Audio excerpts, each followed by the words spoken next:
If you didn't know as a Jamaican mother that you can get an NHF card for your kids, listen up, because I just got it for Caleb and Aiden. You have to go see a doctor. You have to have a certain number of illnesses that the kid has to have.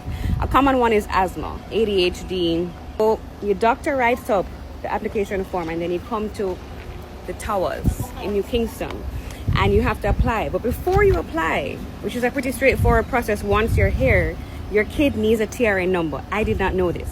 Learn from me.